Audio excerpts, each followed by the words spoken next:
수능영어 디코딩, 어휘와 구문이 1등급을 만든다. 안녕하세요. 강남대성학원의 현지연입니다. 저는 압도적인 경험을 가진 선생님인데요. 2013년부터 강남대성에서 학생들과 함께 공부를 해왔고요. 대성학원 이외에 대치, 반포, 목동에서 영과국, 외국, 자사고, 일반고, 예체능에 이르기까지 정말 다양한 학생들과 함께 10여 년간 수능을 공부해 왔습니다. 경험이 많다라고 하는 건 어떤 장점이 있을까요? 수능 영어에 대한 고민이 정말 학생별로 굉장히 다양하거든요. 내가 영어는 잘한다. 아니 영유 출신이에요? 유학파예요? 그럼에도 불구하고 수능 영어 자체의 답을 고르는데 힘이 든다는 친구들도 있고요.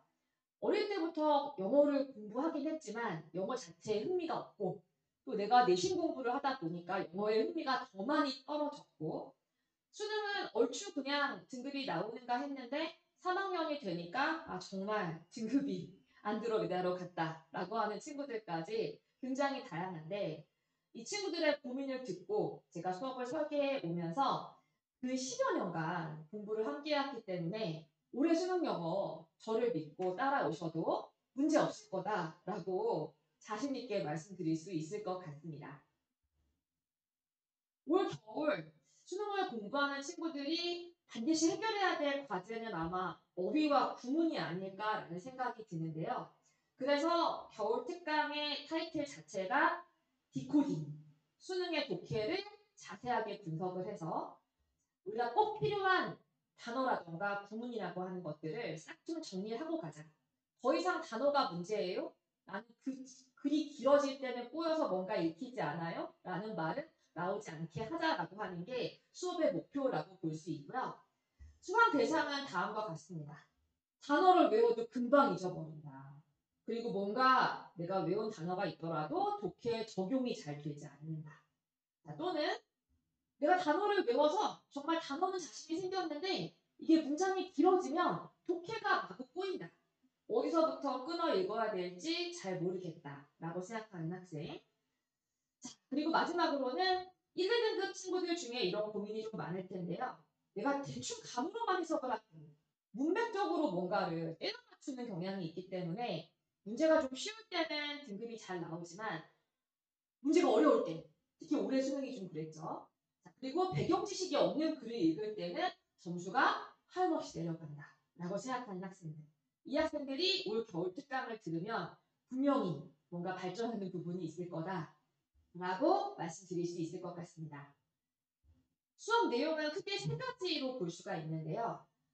수업의 테마이니만큼 어휘와 구문이 중심이 되고요. 그렇다고 독해를 안 할 수는 없지 않습니까? 그래서 유형별로 독해 비법을 제가 매주 소개를 해드릴 텐데 경험이 많은 선생님이라고 앞서 말씀을 드린 것처럼 정말 수능 독해에 딱딱 적용할 수 있는 그런 비법 분명히 존재합니다. 근데 이제 그런 비법이라고 얘기하는 것이 반복되어져야 하는 것이고요. 그리고 그것들을 누군가가 일관성 있게 계속 다양한 지문 속에서 설명을 해줘야 수능장에 어려운 지문을 만나는 그 순간 써먹을 수가 있을 텐데요. 여러분들이 바로 아주 간략하고 명료하게 지문이 바뀌어도 공통적으로 쓸 수 있는 스킬을 제가 매주차 소개함으로써 진짜 어휘와 구문 수업인 줄 알았는데 독해 스킬까지 완벽하게 마스터한 것 같다라는 생각이 들 정도로 간결하고 분명하게 매주 전달해 드릴 예정입니다. 매주차 수업 내용은 다음과 같고요. 핵심 어휘를 매주 200개 정도 학습하고 시험을 봅니다. 자, 그리고 구문을 정말 신탁시 책을 보면 굉장히 두껍고 내신을 위해서는 우리가 다뤄야 될 챕터가 굉장히 많지만 우리는 수능을 준비하고 있고 수능 독해에 바로 쓸 수 있는 그런 구문들이 필요하기 때문에 제가 테마를 이렇게 4가지 정도 정리를 해서 핵심적으로 공부를 할 예정이고요. 앞서 말씀드린 바와 같이 독해 스킬도 주요 유형별로 매주차 이렇게 같이 공부하도록 하겠습니다. 21번 유형이죠. 정말 찐 독해. 3점짜리가 시작되는 함축적 의미 추론, 그리고 늘 고민이 되는 빈칸 순서 삽입에 대한 주요한 문제 스킬 전달해 드리도록 하겠습니다. 제 강의의 특징이 다음과 같은데요. 일단 단어에 대해서 무조건 많이 외우면 된다. 그냥 혼자서 외우면 된다라고 생각하는 친구들이 많은 것 같아요. 그래서 일단은 단어책을 좀 보기 시작하죠. 시중에서 학생들이 좀 많이 보는 단어책이 이제 요런 단어책. 그리고 또 다른 출판사의 책들도 있죠. 요런 단어책. 내신에서 하거나 아니면 그동안 다녔던 학원에서 뭔가 다뤘던 단어책들이 집에 3-4권 이상 있을 것 같아요. 자, 그런데 그 단어가 혼자 다 외워졌습니까? 자, 그리고 그것들이 좋게 잘 적용이 됐습니까? 단어가 혼자서는 안 됩니다. 뭔가 반듯한 멘토링과 함께 매주 중요한 단어를 테마별로 공부를 하셔야 되고요. 독해에 바로 쓸 수 있게끔 정리라는 걸 해야 되는데 저와 함께 공부를 하시면 아, 내가 외운 단어가 독해에 바로 이렇게 나오는구나 라고 하는 걸 여러분이 수업 한 번만 들으셔도 바로 체감을 하실 수가 있을 텐데요. 좀 더 자세히 설명드리기 위해서 학생들이 제일 많이 하는 질문 생각해 보겠습니다. 선생님 단어 몇 개 외워야 돼요? 하루에 몇 개씩 외우는 게 좋을까요? 수능 단어들이 보통 2,000개 내외씩 정리가 되어져 있거든요. 자, 그런데 학생들이 이 2,000 단어를 다 모르는 건 아니고요. 등급별로 좀 상이할 수는 있겠지만 제가 볼 때는 일반적으로 시중에 나와 있는 단어책 중에서 3등급쯤의 친구라 하더라도 아마 절반은 알고 있지 않을까라는 생각이 들어요. 그러니까 선생님이 압축시켜 드릴 거고요. 자, 압축시킨 거 안에서의 우선순위를 구별해 드릴 겁니다. 자, 그렇다라고 한다면 매일 40단어 정도씩 한 달을 공부하면 수능 영어 단어 고민은 끝나는 겁니다. 근데 학생들이 일단은 얼마나 외워야 될지를 몰라요. 몇 번을 외워야 될지도 모르고요. 그렇기 때문에 그냥 우왕좌왕하고요. 또 영어보다 상대평가 과목들에 대한 고민이 더 많기 때문에 영어가 자꾸 뒷점을 밀리기도 하죠. 그래서 수영장에 가는 그 순간까지 단어 고민을 안고 가는 겁니다. 자, 근데 저와 함께 겨울에 매일 40단어씩 한 달만 꾸준히 공부하면 여러분 영어 단어에 대한 고민을 해결할 수 있다. 이렇게 말씀드릴 수 있을 것 같고요. 단어 공부 뭘 어떻게 하는 거냐 궁금하실 것 같아서 간단한 소개를 좀 해드리려고 하는데 일단은 우리가 알고 있다고 생각하는 단어 중에도 철자가 비슷해서 혼동이 되는 경우가 굉장히 많아요. 이 영상을 보고 계시는 학부형 또는 수험생 여러분 화면을 잠깐 멈추시고 각 단어가 뜻이 구별되는지 한번 테스트 해보시겠어요? 네. 주로 왼쪽에 있는 단어들을 잘 맞추신 것 같더라고요. 근데 오른쪽에 있는 단어들도 역시 수능에 자주 출제가 되고 선지에도 많이 보이는 단어들인데요. 일단 인티그레이션은 통합, 인티그러티는 정직과 성실입니다. 도덕적인 가치인 거죠. 자, 그래서 이 단어를 인티그레이션과 오역하는 순간 정답에서 아주 멀어지게 되죠. 수능에서 한 단어 빈칸 문제라거나 아니면 40번 요약 문제에 굉장히 자주 등장하는 선지이고요. 자, observation과 observance도 마찬가지인데 observation은 관찰이라고 잘 알고 있지만 observance가 준수라는 걸 모르는 친구들이 굉장히 많습니다. 마지막으로는 object와 objection이 있는데요. object는 물체나 동사로 쓰일 때는 반대하다라고 쓰여지고요. 자, 근데 objection 명사 자체는 이제 반대 이렇게 해석해야 되겠죠. 네, 다음은 다이어인데요. 앞서 우리가 살펴본 것처럼 observe라는 단어가 여러 가지 뜻을 갖고 있는데 일단 관찰하다를 친구들이 다 알고 있는 뜻이지만 준수하다 아는 친구들이 좀 줄어들고요. 마지막으로는 말하다, 논평하다는 뜻이 있어요. 근데 진짜 이 의미를 아는 친구들이 많이 드뭅니다. 하지만 수능에서는 굉장히 자주 나오고 있는 단어이고요. 자, 패션. 좋으세요. 자, 우리 패션이 유행이라는 뜻으로 우리가 많이 알고 있지만 사실 수능에 42번의 어휘 문제에서 만들다라는 뜻으로 밑줄 치고 나온 적이 있어요. 패션 동사가 있다라는 걸 아는 친구. 정말 어휘력이 좋은 친구거든요. 자, 근데 사실 수능이 나왔었기 때문에 이제는 다 알아야 되는 그런 단어가 됐음에도 불구하고 여전히 고등학교 친구들 중에서 패션이 만들다, 하다의 뜻이 있다라는 걸 아는 친구가 극소수입니다. 이런 단어 수업 시간에 찝어줘 가면서 같이 공부해야 하고요. 컨트랙트도 계약이라는 뜻으로 많이 알고 있잖아요. 나 YG 엔터테인먼트랑 나 하이브랑 계약했어. 계약. 자, 그렇지만 수축과 팽창에 있어서의 수축의 의미가 있다라는 거. 그리고 마지막으로 어떤 질병에 걸린다라는 의미로도 쓰인다는 거. 이렇게 세 가지 의미를 문맥적으로 바로바로 꺼내 쓸 수 있도록 준비된 친구가 별로 없다라는 거죠. 자, 유의어와 반의어. 이것도 굉장히 중요한 테마인데요. 내가 단어를 외웠어요. 자, 그래서 voluntary라는 단어가 지문에 보였습니다. 자발적이다. 내가 스스로 나의 계획과 의지하에 움직이는 거다. 이렇게 공부를 했는데 문제는 수능 문제에서 지문에 있는 주요 단어가 선지에 바로 나오는 경우보다는 비슷한 단어, 그것도 문맥적으로 바꿔 쓸 수 있는 단어로 바뀌어서 나오는 경우가 많아요. 패러프레이즈 들어보셨죠? 자, 그래서 내가 지문에서 주제문 안에서 voluntary라고 하는 단어를 봤는데 정답 선지에는 delivery, intentional, conscious와 같은 단어로 바뀌어서 나올 수 있다. 그렇기 때문에 단어를 하나만 아는 것으로 또는 각각 아는 것만으로는 점수가 오르지 않습니다. 내가 지문에서 본 단어가 선지에서 다르게 바뀌어서 나왔을 때 이들 같은 패밀리로 움직일 수 있다. 수능에서 주로 패러프레이즈가 된 단어들이다 라고 하는 것까지 알고 있어야 바로바로 빠르게 정답을 맞출 수 있는 거고요. 자, 반의어 아는 거 굉장히 중요하죠.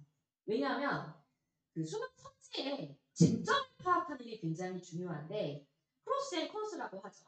자, 지금 이게 voluntary인지 involuntary인지 또는 voluntary인지 이게 spontaneous한 건지. 자, 이렇게 반대 개념끼리의 차이까지 알고 있어야 여러분들이 쟁점 파악으로 독해 문제를 빨리 맞출 수가 있거든요. 또 수능이 굉장히 좋아하는 게 예를 들어서 delivery 뭔가 내가 생각하고 심사숙고하는 그런 자세가 필요하다.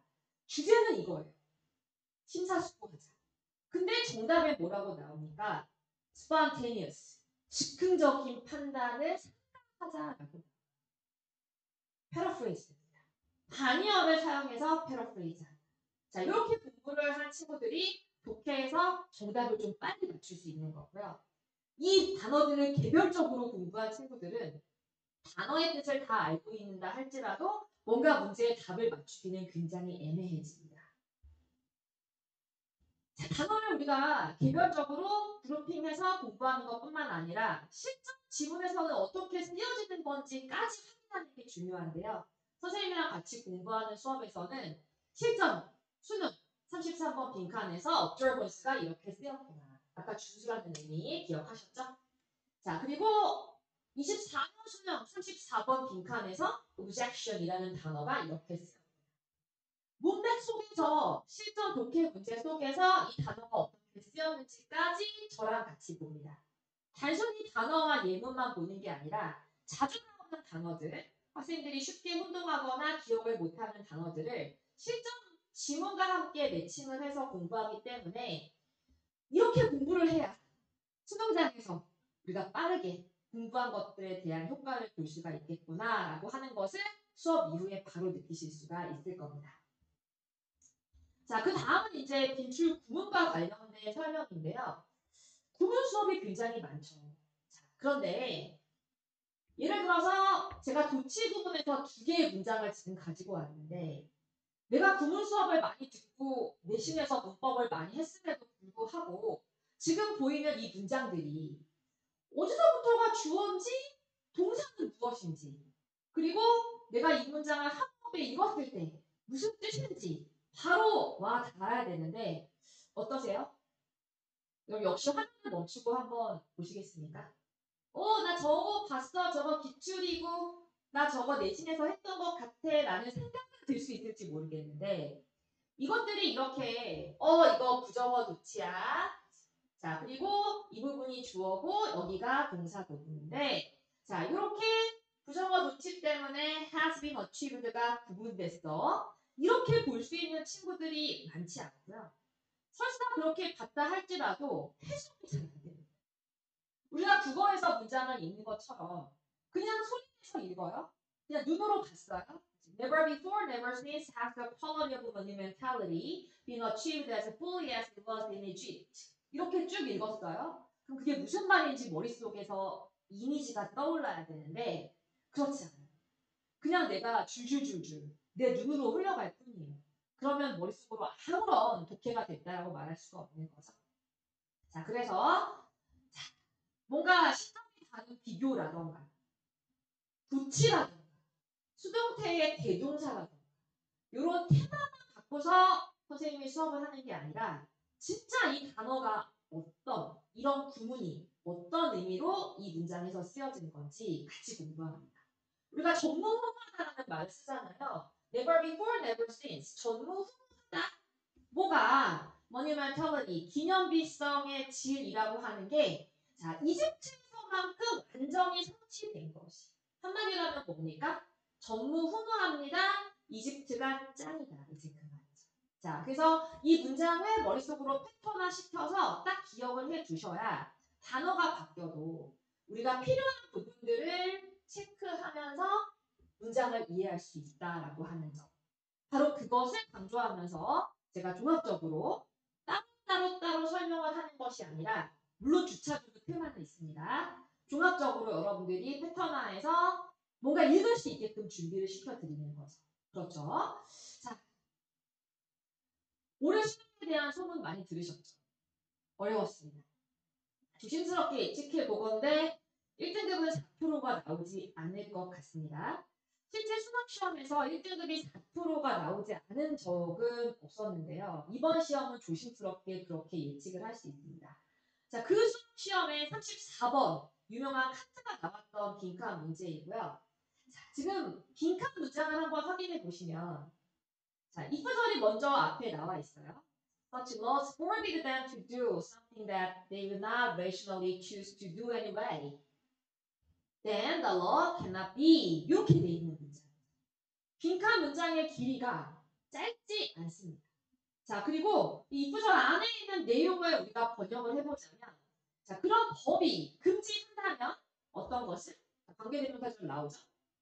자, 그들이 이성적으로 선택할 수 없는 것을 그들이 하는 걸 법이 금지한다면. 자, 제가 번역도 했습니다. 그럼. 자, 근데 이게 무슨 뜻인지 이해하셔야 되겠죠. 자, 그러기 위해서는 우리가 빠르게 이 썸띵이라고 하는 게 꼬리가 길게 달려 있는데 이 꼬리가 길게 달린 썸띵이 뭔지부터 머릿속으로 착 정리가 돼야 되거든요. 자, 이성이 선택하지 않는 게 뭘까요? 충동과 감정이죠.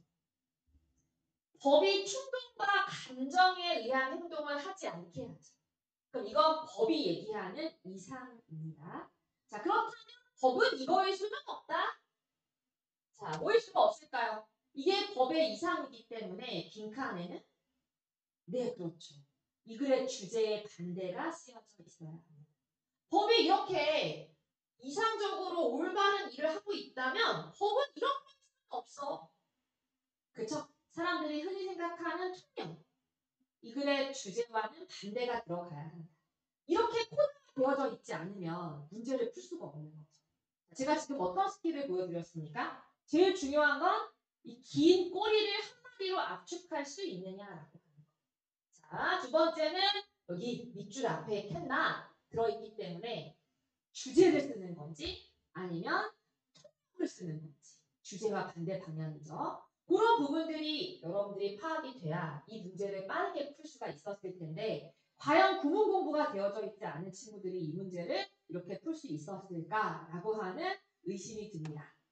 정답을 알고 있지만 아직 문제를 풀지 않은 친구들을 위해서 정답을 말씀드리지는 않겠습니다. 하지만 빈칸과 연계되어져 있는 부분이 수동태라고 하는 것도 잘 보여지시죠? 자, 수동태에 대해서 해석이 잘 돼야지만 선지가 잘 읽힐 수 있었을 거다라고 하는 부분도 확인할 수 있는 것 같습니다. 네, 수업 진행 방식에 대해서 설명을 드리자면요. 일단 학생들이 오면 바로 복습 테스트를 보게 됩니다. 복화 테스트도 보고요. 구문 숙제에 대한 리뷰 테스트도 같이 보고요. 그럼 테스트를 보고 난 다음에는 제가 같이 해설을 해줄 거고요. 자, 매 월마다 월말 누적 테스트를 저와 함께 볼 텐데요. 사실 매 주차의 시험들도 우리가 또 이제 반복하지 않으면 잊어버리는 부분이 많잖아요.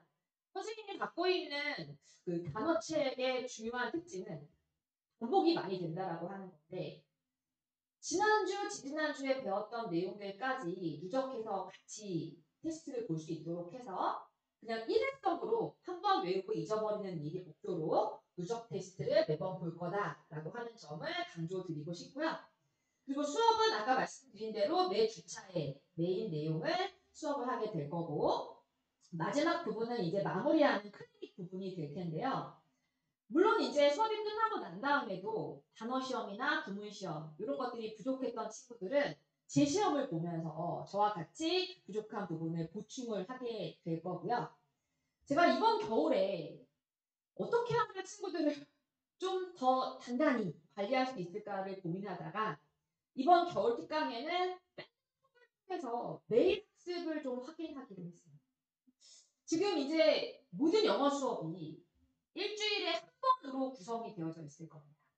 사실 영어에 대한 고민이 있고 영어를 해결하고 싶기 때문에 영어 수강 신청을 해서 수업을 듣는 건데 과연 일주일에 한 번 수업을 하고 한 번 확인을 받는 것만으로 학생들이 자기 고민을 해결할 수 있을까? 상당히 의구심이 들죠. 한 달에 한 4번 정도 수업을 듣는 건데요. 그 4번 정도의 수업으로 학생이 뭐 얼마만큼 달라질 수 있을까요? 수업과 동시에 가장 중요한 건 평일에 이루어지는 자습 관리라고 생각하는데요. 이걸 뭐 사실은 학기 중에도 매번 할 수는 없는 일이겠지만 이번 겨울만큼은 정말 확실하게 영어에 대한 습관을 가지고 간다라는 의미에서 제가 매일 과제를 부여하고 매일 밴드톡으로 학생들에게 피드백을 받도록 하겠습니다. 단순히 그냥 질문을 하라는 뜻은 아닌 거고요. 제가 밴드에 매일 테스트지를 올리고 그 테스트지를 다운로드 받아서 본인이 시험을 보고 제출을 하는 방식이 될 거고요. 또 그 안에서 뭔가 질문이 있다라고 한다면 질문 또한 밴드톡으로 저와 함께 얘기를 할 수 있을 거다. 사실 작년을 생각해 봤을 때 수강생 인원이 제가 기대하고 있는 바는 20, 30명 내외입니다. 대치동에서 일반적으로 100명 이상의 수업 듣는다라고 한다면 조교들하고 소통하는 일이 많을 텐데요.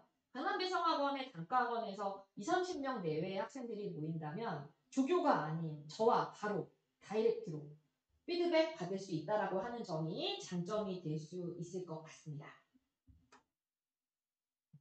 네, 관리를 꼼꼼하게 하겠다. 모든 수업이 이렇게 진행하고 있죠. 네, 저 역시 복습 영상 네이버 밴드에 올라갈 거고요.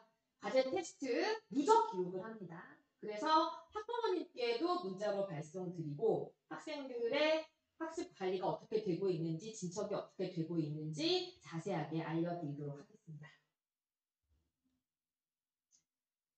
겨울방학 수업은 잘 들었는데 그럼 겨울방학 이후로는 어떻게 수업을 들을 수 있을 거냐 벌써 고민하실 수 있을 것 같은데요. 모든 입시가 그렇지 않습니까? 적기에 필요한 공부를 하는 게 중요하죠. 일단 1, 2월 달에 해야 되는 공부, 3, 4, 5월에 해야 되는 공부, 그리고 마지막 파이널에 해야 되는 공부의 그런 진도랄까요? 필요한 부분들이 다 다를 수 있는데 현지원 영어의 연간 커리큘럼 안에는 골고루 그런 부분들이 다 들어간다라고 보시면 되고요. 보캐블러리, 신텍스, 기출 분석, 고난도 유형, 강대 K 모의고사, 마지막 파이널까지 제가 학생들과 함께 합니다. 작년에도 그랬고요. 매년 학생들의 연간 플랜 안에서 필요한 부분들을 적기에 제공해 드렸다라고 말씀드릴 수 있을 것 같고 자, 이번 1개월 수업 자체가 이 보카와 신텍스에 좀 집중이 되어져 있을 거다라고 말씀을 드리고요. 3월, 4월, 5월 가면서 기출 분석과 함께 탄탄하게 이제 보카와 신텍스가 다져져 있는 가운데에서 고난도 유형을 공부를 해야 되겠죠. 다양한 유형의 정말 올해 시험의 특징 철학적인 지문 많이 들었고요. 칸트 보셨죠? 자, 그리고 과학 지문도 좀 심화된 내용들이 많이 필요했는데 그런 내가 생전 처음 보는 지문, 생전 처음 보는 이야기를 시험장에서 맞닥뜨렸을 때 어떻게 문제를 잘 풀 수가 있을 거냐. 그 부분은 이제 다양한 지문을 접하면서 계속 독해의 경험을 늘리는 부분이기 때문에 단어와 신텍스가 탄탄한 가운데 그 경험을 일정하게 필요한 만큼 유지시켜주는 과정이 이어지고 그 다음에 이제 마지막 모의고사 실전 테스트 연습까지 저와 함께 마무리할 거라고 생각하시면 되겠습니다.